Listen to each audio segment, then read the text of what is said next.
Hi, I'm Kim and welcome to my channel, or welcome back to my channel if you're one of my subscribers. Hi everybody. So in this week's tutorial, I'm going to show you how to make a basic 9-patch quilt block. Now, if you look at the cushion just behind me, just over there, that is a 9-patch cushion. It's made in pretty much the same way, but that's what I teach all my students on my online courses or my in-person courses. So if you want to make that, you might want to watch out for that course. However, we're going to make the basic version of that today together. And this is the next step as well. So if you have made a 4-patch block, then this is really the next stage. We can go from 4-patch to 9-patch. And if you look up here, I've just put a link to my 4-patch quilt block tutorial. So you might want to check that out as well. So let me switch camera so that you can see what a 9-patch is made of. And if you haven't worked out already, then it's made of 9 patches. It's really well thought through, this name. So we have got, this is your 9-patch, your very basic 9-patch quilt block here. So you can see we've got 1, 2, 3, 4, 5, 6, 7, 8, 9 pieces that make up this quilt block. And they work best, this particular design, they work best if you've got this strong contrast between the dark and a lighter colour. So definitely when you're thinking about your colours, look at, can I get a dark and a light? Because then you get this design that's popping. And the other thing you probably want to think about with the design aspect is we've got a pattern here and a plain. What you probably don't want to do is a big pattern and a big pattern on the light. You want to have a big pattern and a small pattern or a non-existent pattern, just to think about your design elements. So I've got a nice strong pattern on my dark and a non-existent pattern. Actually, you can see there's a slight mottling effect on this blue. It's a sort of mottled blue. So I've got this dark and this light. That's what we're aiming for.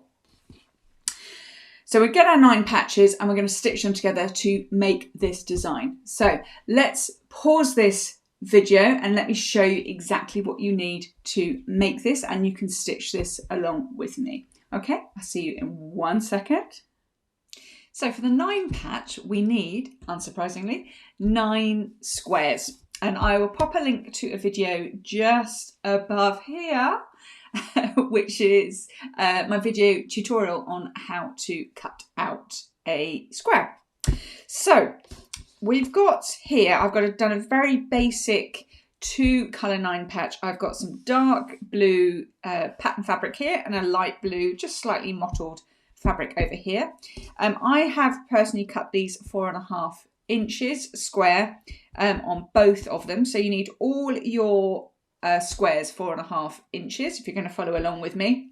And we need 5 of the dark ones and 4 of the light ones. You can, of course, do it the other way around. That's absolutely fine, but let me show you what the pattern is. So we're going to lay it out in a checkerboard effect. And this is a good thing to do for all of your patchwork. Let's just bring it into camera just a little bit. Is to lay out your pattern beforehand, because it makes your sewing a lot easier. Let's see if I can zoom out a little bit so we can get a few more of those squares in. That's better.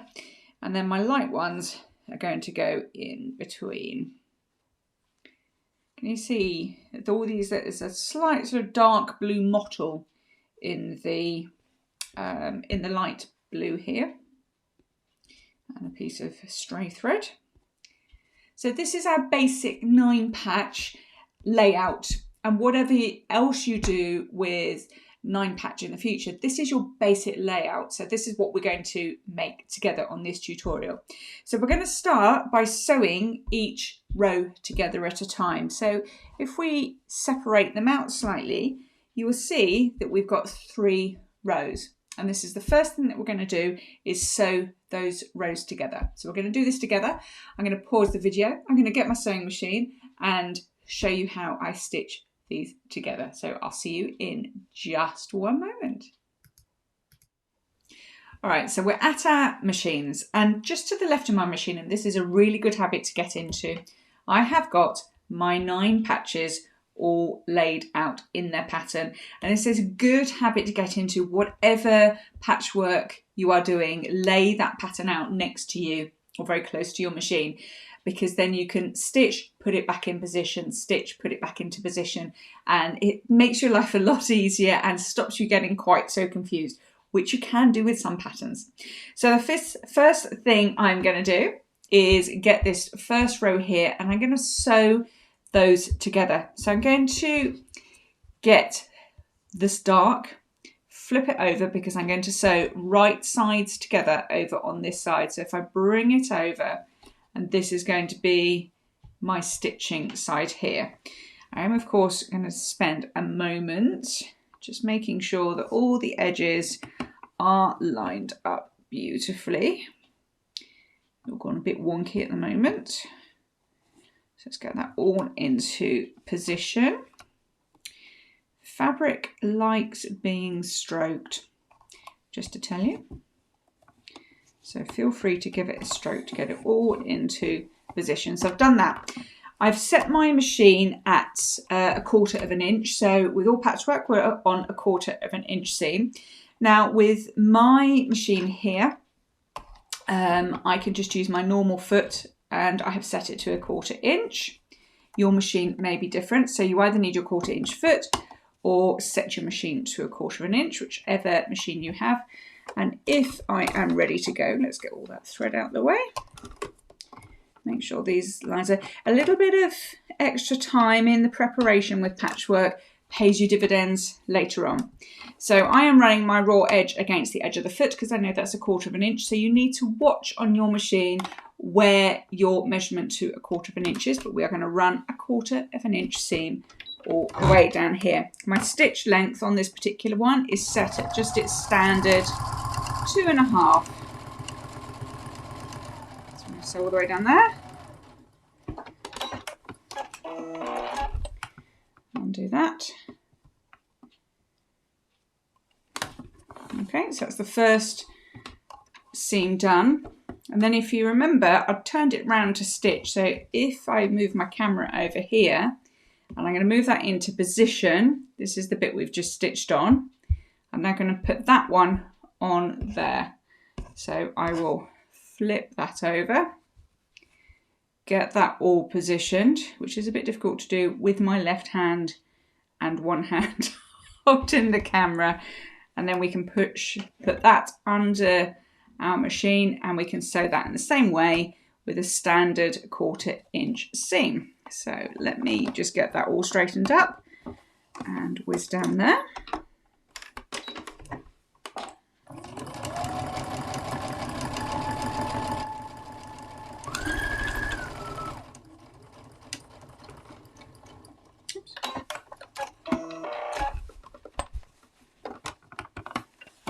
So that's our first row done there.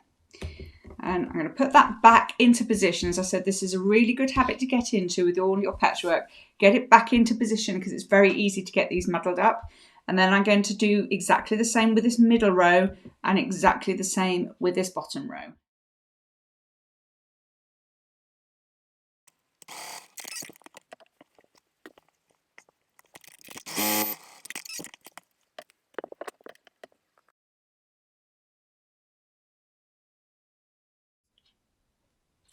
Here's our 3 rows that we've sewn together then. We haven't stitched these rows together into a block because there's a job that we need to do first. So what I want you to do is get them into position so you know where the pattern is. Now flip it over and have a look, because our rule in patchwork is always to press to the dark side. So this is what I want you to do next, is get your iron and press these seams over to the dark side, over to your dark fabric. So give it a good press on the wrong side and then flip it over and give it a good press again over on the right side. So you're going to do that for all 3 rows. So what happens is your center row here, the seams will go inwards, and then on your bottom top and rows, what did I say? Bottom top? your top and bottom rows, your seams will go to the outside, to the dark colour on the outside. Let's get rid of those bits of thread. So if you go and press those all, and then we'll meet back here and I'll show you how to sew those 3 rows together. I'll see you in a few minutes. Back from the ironing board then, as if by magic. So these seams have been pressed neatly to the dark side. So that's the middle section going to the centre square. And on my top and my bottom rows, the light is going to the dark on the outer edges. So wherever your darks are, that's where you are pressing to. So the next thing is we want to sew these rows together, but we want to take care to match these corner seams here so they don't look a bit odd. If we don't match them, you can get all this gapping. I'm exaggerating, but we can get this gapping here if you can see where I'm pointing. And we don't really want that. We want a nice crisp finish to our 9-patch design. So what I'm going to do then, it doesn't matter whether you sew the bottom to the middle or the top to the middle first. We're going to sew all rows together. I'm just going to put this to one side for now. I'm going to get my top row. I'm going to flip it right sides together to my middle row. And I'm going to keep an eye on which is where which is the edge that I am stitching. So I'll start that sentence again. I'm going to keep an eye on the edge that I'm stitching. With these fabrics, it doesn't really matter where they end up, but your fabrics may have a particular design on them, which means they need to be the right way up. So you want to be watching where you're putting your rows. So I am going to be nesting these seams. So we want to be lining up the 2 sides of the seam and making sure that they fit closely together. And yes, I like to stick some pins in my seams. There is nothing wrong with that in my world, because anything that helps you match those seams will help you. So I'll pop some pins in there, and I'm going to pop some pins in there, making sure that I have nicely nested those seams.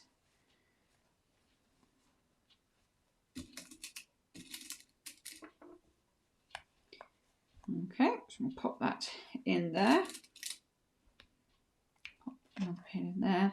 Yes, I know 3 pins looks like it's a lot, but it really helps to hold that seam, those seams into place.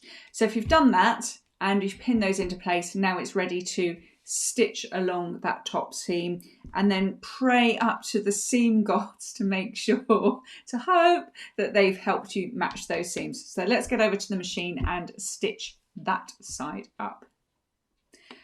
Back at my machine then, so this is what we've just pinned together, and now we're going to stitch a 1/4 inch seam down this right hand edge here, going very carefully over these pins.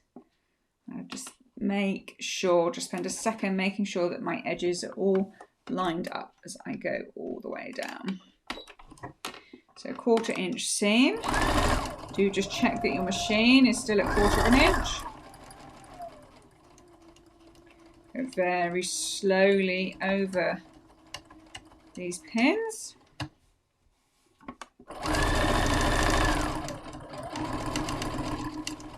Slowly over these pins as well.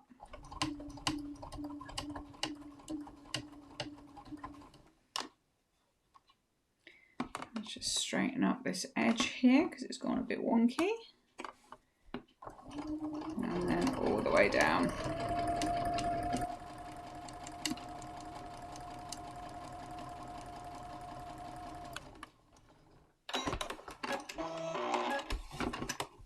So there's my stitch line at 1/4 inch all the way down. I'm going to take my pins out, start offering sacrifices of cake or whatever to the sewing gods and the seam gods.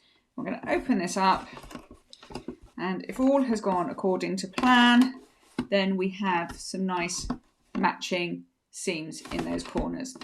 And if you're happy with that, then that goes back over to our left, because we're then going to do exactly the same with this bottom row here. We're going to flip it up and pin those in place and stitch it.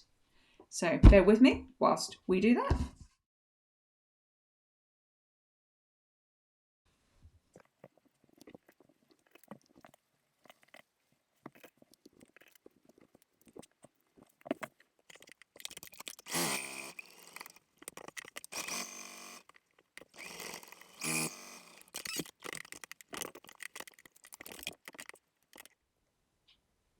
I hope you enjoyed that sped up version, and apologies for the wonky camera going a bit all over the place. It wasn't you, it was me knocking the camera. So if you stitch those 3 rows together, all you need to do now is give that a final press. It doesn't really matter which way the seams go. You'll probably find that they want to fall in one particular direction. So I tend to go where the seams want to go if I'm just doing a single block such as this. So give that a good press, and then that is how you make a basic 9 patch. So I hope that's helped. Please do like and subscribe, and I will see you in the next tutorial. Bye for now.